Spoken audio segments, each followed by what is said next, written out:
करने होंगे। क्यों? क्योंकि देखिए, हर जगह पुलिस हमारी मदद के लिए अवेलेबल नहीं रह सकती। और साथ ही साथ अगर गलत काम करने वाले साथ में आ सकते हैं, एक दूसरे की मदद कर सकते हैं, तो क्या हम सही काम करने के लिए एक दूसरे की मदद नहीं कर सकते? बल्कि वो तो गलत काम कर रहे हैं। अगर मैं कहता हूँ दो साथी हैं, दो में से अगर दी जाएगी, चाहे वो बॉडी लैंग्वेज हो, चाहे वो कोड लैंग्वेज हो, किसी भी तरह से हो, कि वो इस तरह लैंग्वेज होगी कि अगर वो कहीं मोहल्ले से भी गुजर रहे हैं, तो मुझे उसे देख के पता लग जाए कि हाँ, ये बंदा सही है। और अगर वो होटल में एंट्री कर रहे हो या किसी पब्लिक ट्रांसपोर्ट में एंट्री कर रहे हो, पब्लिक ट्रांसपोर्ट में काफी लोग खड़े हो, तो उन्हें एक दूसरे को देख के पता लग जाए कि हाँ, ये बंदा बिल्कुल सही है। इस तरह से उन सभी को साइन लैंग्वेज सिखाई जाएगी। और दूसरी तरफ जैसे कि पुलिस वालों को मैं देखता हूँ कि ट्रेनिंग बहुत अच्छे से मिली होती है, लेकिन मुझे नहीं पता एग्जैक्टली उन्हें किस तरह को। मुकेश अंबानी का नमस्कार। आज हम बात करेंगे इस देश में होने वाली छोटी से बड़ी क्राइम समस्याओं से किस तरह से क्या निपटने के उपाय किए जाएंगे। जिसमें सबसे पहले मैंने आपको बताया था कि इस देश के हर एक इंसान तक पहुंचा जाएगा, चाहे वो सही इंसान हो, चाहे वो गलत इंसान हो। तो जैसे जैसे सही लोग जुड़ते रहेंगे और गलत से सही लोग होते रहेंगे, तो उन सभी को एक साइन लैंग्वेज दी जाएगी, चाहे वो बॉडी लैंग्वेज हो, चाहे वो कोड लैंग्वेज हो। मतलब मान लीजिए अगर कोई मेरी सोसाइटी से गुजर रहा है और वो मेरी सोसाइटी का नहीं है, तो मैं उसे देख के ही पता लगा लूं कि हाँ, ये बंदा भले ही मेरी सोसाइटी का नहीं है, लेकिन ये बंदा सही इंसान है और इसे प्रॉपर ट्रेनिंग मिली हुई है। तो इस तरह से जो भी लोग मिलेंगे, उन सभी को कॉन्फिडेंशियली एक सीक्रेट कोड दिया जाएगा, चाहे वो चलने का हो, चाहे वो बोलने का हो। अगर वो होटल में भी एंट्री कर रहे हैं, तो गार्ड को पता रहेगा देखने से ही कि हाँ, ये बंदा सही है, गलत काम करने वाला इंसान नहीं है, असामाजिक तत्व नहीं है। क्योंकि बहुत से लोग हमारी सोसाइटी में ऐसे रह रहे होते हैं कि हमें उनसे कोई मतलब ही नहीं होता, लेकिन बाद में पता लगता है कि ये तो बड़ी बड़ी एक्टिविटीज में इंक्लूड है, इंडल्ज है। तो वो चीजें ना हो, वो चीजें मेक श्योर करने के लिए सभी को एक सीक्रेट एजेंट के तौर पर साइन लैंग्वेज दी जाएगी। चाहे पब्लिक ट्रांसपोर्ट में कहीं कोई जा रहे हो, तो सभी लोगों को आपस में बता रहे कि हाँ, ये सही है, ये गलत है। अब वो क्या होंगी वो तो मैं आपको अभी नहीं बता सकता, लेकिन डेफिनेटली उसके लिए मेरे दिमाग में आइडियाज हैं। तो ये काम किया जाए जिससे कि अब बड़े होटल में, जैसे ताज होटल में अटैक हुआ था, अगर गार्ड्स को ये जानकारी होती तो डेफिनेटली वो उन्हें घुसने देते ही नहीं। तो ये तो हो गया एक चीज। उसके बाद जैसे कि हम देखते हैं ताज होटल में ही जितने आतंकवादी थे, मैं कहता हूँ उसके 10 गुना तो लोग होंगे जिन्होंने उन्हें कब्जे में लिया था। तो ऐसे केसेस में लोगों को ट्रेनिंग मिली नहीं होती है, तो इसीलिए उन्हें पता नहीं होता कि किस तरह से उन आतंकवादियों से निपटा जाए। तो उसकी लोगों को प्रॉपर ट्रेनिंग दी जाएगी। मान लीजिए अगर कोई आतंकवादी अटैक होता है कहीं पर भी, अगर आप हैं, और तो उन आतंकवादियों के पास किस तरह की संभावित बंदूकें हो सकती हैं, उनमें कितनी बुलेट हो सकती हैं, और वो किस तरह से फायर करती है, मतलब धड़ करके फायर करती है या एक एक करके फायर करती है।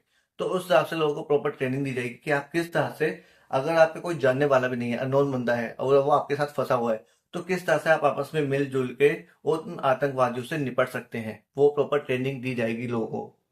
तो ये एक चीज हो गई जो कि आपको लग रही होगी बड़ी छोटी चीज है, बहुत बड़ी चीज है, इतना आसानी से होता नहीं है।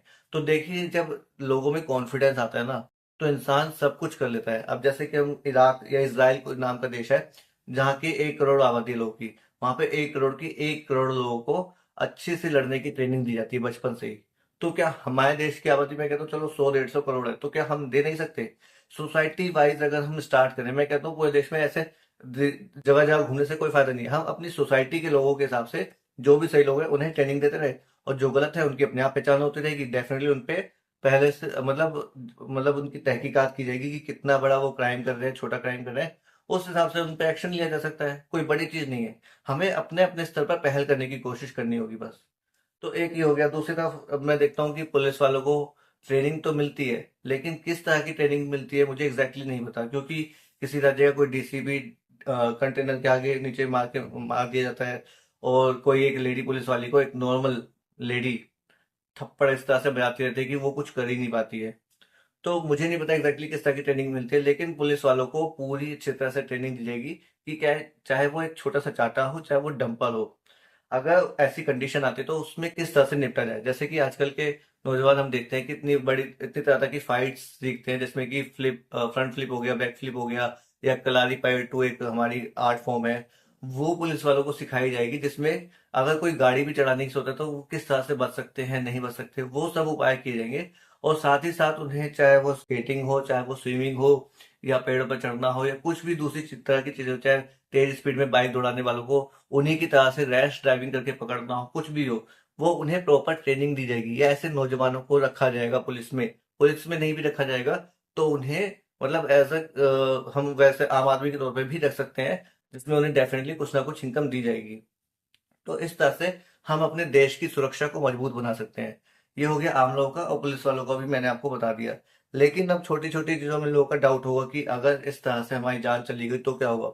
देखिए, सबसे पहली बात ये है कि कई लोग तो ये बिना स्वार्थ के भी करते हैं दूसरों की हेल्प, जिसमें कि उन लोगों की जान चली जाती है, फिर बाद में उनके पीछे से उनकी फैमिली को फाइनेंशियल लॉस हो जाता है, तो वो मतलब अपनी लाइफ जी नहीं पाते। जिस केस में क्या होता है कि सरकार तो अपना पल्ला झाड़ लेती है कि मैं इस परिवार को 5 लाख या 10 लाख दे रहा हूँ, खत्म जी।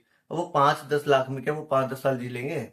जब तक उनके घर का फैमिली मेंबर कोई अर्निंग ना हो जाए, आपको तब तक उनकी सहायता करनी चाहिए। लेकिन वो सरकार देखती नहीं है, वो तो अपनी तरफ से पल्ला झाड़ लेती है।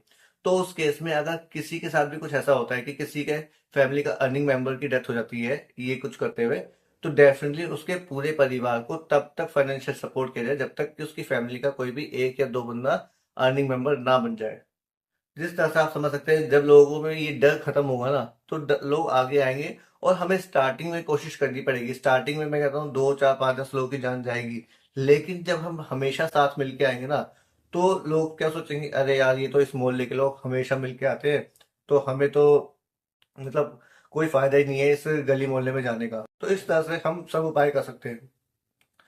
साथ साथ लोगों को छोटी मोटी चोरी चकारी जो डकैती होती है उनसे बचने के भी उपाय सिखाए जाएंगे, जिसमें कि मान लीजिए अगर मैं गली में चेन पहन के निकल रहा हूँ, तो किस तरह से जिस दिशा में बाइक वाले भाग रहे हैं उस दिशा के लोगों को मैं अलर्ट कर सकता हूँ। और इस दिशा के लोग किस तरह से क्या उपाय कर सकते हैं कि वो बाइक वालों को पकड़ सकें, क्योंकि ऐसी जो घटनाएं होती है ना, बहुत हम छोटी मोटी समझ लेते हैं। और अगर पुलिस वालों के पास भी कंप्लेंट करवाएं, तो डेफिनेटली बहुत ही कम चांसेस होते हैं कि अगर कोई मोबाइल चुरा के ले गया तो वो मोबाइल वापस मिले, या चेन चुरा के ले गया तो चेन वापस मिले। तो उन सभी से निपटने के भी हमें खुद ही उपाय करने होंगे। क्यों? क्योंकि देखिए, हर जगह पुलिस हमारी मदद के लिए अवेलेबल नहीं रह सकती। और साथ ही साथ अगर गलत काम करने वाले साथ में आ सकते हैं, एक दूसरे की मदद कर सकते हैं, तो क्या हम सही काम करने के लिए एक दूसरे की मदद नहीं कर सकते? बल्कि वो तो गलत काम कर रहे हैं। अगर मैं कहता हूँ 2 साथी हैं, 2 में से अगर एक साथी की डेथ भी हो गई और वो दूसरे परिवार का है, तो क्या उसका दूसरा साथी उसके परिवार की मदद करेगा? नहीं करेगा। लेकिन हम तो यहाँ पे आपकी सब हर तरह की मदद करने के लिए हमेशा तैयार रहेंगे, पूरी कॉलोनी वाले। तो इसीलिए आपको स्टार्टिंग में अपनी जान का रिस्क लेके लोगों के खिलाफ आना होगा जो गलत काम कर रहे हैं। तभी आप हमेशा सिक्योर रह सकते हैं। क्योंकि हमेशा हर एक इंडिविजुअल के लिए तो पुलिस हमेशा तैनात नहीं रह सकती ना। हम कोई सलमान खान तो है नहीं, या मुकेश अंबानी तो है नहीं एग्जैक्टली कि हाँ हमेशा हमारे साथ बॉडीगार्ड चलेंगे। तो इसीलिए हमें पहल करनी होगी। तो इस तरह से अगर हम अपनी सोच बदले और थोड़ा सा रिस्क लेके अगर गलत काम करने वालों के खिलाफ एक्शन लें, तो डेफिनेटली सबसे पहले तो वो गलत काम नहीं करेंगे। दूसरी तरफ अगर हम उन्हें सही रोजगार दे रहे हैं, तो डेफिनेटली वो भी सही रोजगार करने के लिए मोटिवेट होंगे, सही काम करने के लिए मोटिवेट होंगे। तो इस तरह से मैंने आपको आज इस समस्या के बारे में बताया। अगर आपको अच्छी लगी है जो भी बात मैंने आपको कही है, तो इसे आप अपने दोस्तों जानने वालों के साथ शेयर कर सकते हैं। और अभी हम शुरू करेंगे श्रीमद् भगवद गीता के दूसरे अध्याय के 8वें श्लोक का संस्कृत में रूपांतरण से। न हि तपस्यामि ममापनुद्यात् यच्छोकमुच्छोषणमिन्द्रियाणाम् अवाप्ते भूमाव सपतन मृधम राज्यम सुराणामपि चाधिपत्यम। अर्थात मुझे ऐसा कोई साधन नहीं दिखता जो मेरी इंद्रियों को सुखाने वाले इस शोक को दूर कर सके। स्वर्ग पर देवताओं के आधिपत्य की तरह इस धन धान्य संपन्न सारी पृथ्वी पर निष्कंटक राज्य प्राप्त करके भी मैं इस शोक को दूर नहीं कर सकूंगा। सारांश। यद्यपि अर्जुन धर्म तथा सदाचार के नियमों पर आधारित अनेक तर्क प्रस्तुत करता है, किंतु ऐसा प्रतीत होता है कि वह अपने गुरु भगवान श्री कृष्ण की सहायता के बिना अपनी असली समस्या को हल नहीं कर पा रहा। वह समझ गया था कि उसका तथाकथित ज्ञान उसकी उन समस्याओं को दूर करने में व्यर्थ है जो उसके सारे अस्तित्व अर्थात शरीर को सुखाए दे रही थी। उसे इन उलझनों को भगवान कृष्ण जैसे आध्यात्मिक गुरु की सहायता के बिना हल कर पाना असंभव लग रहा था। शैक्षिक ज्ञान, विद्वता, उच्च पद, ये सब जीवन की समस्याओं को हल करने में व्यर्थ है। यदि कोई इसमें सहायता कर सकता है तो वह है एकमात्र गुरु। अतः निष्कर्ष यह निकला कि गुरु जो 100% कृष्ण भावना भावित होता है, वही एकमात्र प्रामाणिक गुरु है और वही जीवन की समस्याओं को हल कर सकता है। भगवान चैतन्य ने कहा है कि जो कृष्ण भावनामृत के विज्ञान में दक्ष हो, कृष्ण तत्ववेता हो, चाहे वह जिस किसी जाति का हो, वही वास्तविक गुरु है।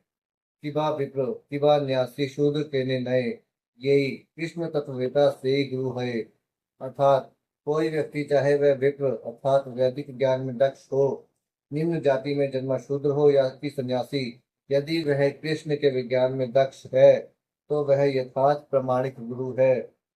अतः कृष्ण तत्ववेत्ता हुए बिना कोई भी प्रामाणिक गुरु नहीं हो सकता। वैदिक साहित्य में भी कहा गया है, षट कर्म निपुणो विप्रो मंत्र तंत्र विषादा अवैष्णवो गुरुर्न स्याद वैष्णवा शक्चो गुरु। अर्थात विद्वान ब्राह्मण भले ही वह संपूर्ण वैदिक ज्ञान में पारंगत क्यों ना हो, यदि वह वैष्णव नहीं है या कृष्ण भावनामृत में दक्ष नहीं है तो गुरु बनने का पात्र नहीं है। किंतु शूद्र यदि वह वैष्णव या कृष्ण भक्त है तो गुरु बन सकता है। संसार की समस्याओं जन्म जरा व्याधि तथा मृत्यु की निवृत्ति धन संचय तथा आर्थिक विकास से संभव नहीं है। विश्व के विभिन्न भागों में ऐसे राज्य हैं जो जीवन की सारी सुविधाओं से तथा संपत्ति एवं आर्थिक विकास से पूरित है, किंतु फिर भी उनके सांसारिक जीवन की समस्याएं जो कि त्यों बनी हुई है। वे विभिन्न साधनों से शांति खोजते हैं, किंतु वास्तविक सुख उन्हें तभी मिल पाता है जब वे कृष्ण भावनामृत से युक्त कृष्ण की प्रामाणिक प्रतिनिधि के माध्यम से कृष्ण अथवा कृष्ण तत्व पूरक भगवत गीता तथा श्रीमद् भागवत के परामर्श को ग्रहण करते हैं। यदि आर्थिक विकास तथा भौतिक सुख किसी के पारिवारिक सामाजिक राष्ट्रीय या अंतर्राष्ट्रीय अव्यवस्था से उत्पन्न हुए शोकों को दूर कर पाते तो अर्जुन यह न कहता कि पृथ्वी का अप्रतिम राज्य या स्वर्गलोक में देवताओं की सर्वोच्चता भी उसके शोकों को दूर नहीं कर सकती। इसीलिए उसने कृष्ण भावनामृत का ही आश्रय ग्रहण किया और यही शांति तथा समरसता का उचित मार्ग है। आर्थिक विकास या विश्व आधिपत्य प्राकृतिक प्रलय द्वारा किसी भी क्षण समाप्त हो सकता है। यहाँ तक कि चंद्रलोक जैसे उच्च लोकों की यात्रा भी, जिसके लिए मनुष्य प्रयत्नशील है, एक झटके में समाप्त हो सकती है। भगवत गीता इसकी पुष्टि करती है, क्षीणे पुण्य मतलोकम विशंति। जब पुण्य कर्मों के फल समाप्त हो जाते हैं तो मनुष्य सुख के शिखर से जीवन के निम्नतम स्तर पर गिर जाता है। इस तरह से विश्व के अनेक राजनीतिज्ञों का पतन हुआ है। ऐसा अधःपतन शोक का कारण बनता है। अतः यदि हम सदा के लिए शोक का निवारण चाहते हैं तो हमें कृष्ण की शरण ग्रहण करनी होगी, जिस तरह अर्जुन ने कृष्ण से प्रार्थना की कि वे उसकी समस्या का निश्चित समाधान कर दे, और यही कृष्ण भावनामृत की विधि है। तो दोस्तों आज के लिए इतना ही। जय हिंद।